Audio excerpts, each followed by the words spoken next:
Celebrity couple, malabong makapagpakasal. Ayon sa balitang nakalap ng isang source ay may sabit pa pala itong si aktor kaya sa ngayon ay malabo pa daw na makapagpakasal sila ng girlfriend niyang aktres na matagal-tagal na din ang kanilang relasyon. Okay naman daw sana ang relasyon ng dalawa at marami na nga ang naghihintay na mag-propose na itong si aktor kay aktres.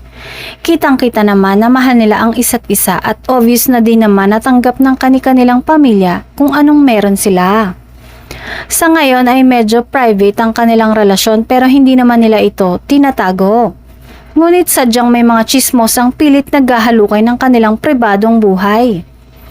Ayon sa source ay hindi pa daw naayos ng aktor ang kasal niya sa dati nitong asawa.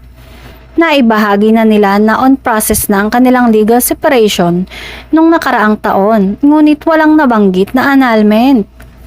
Kailan kaya nila maaayos ang annulment ng dating asawa para naman pwede na sila ng girlfriend niyang mag-settle down?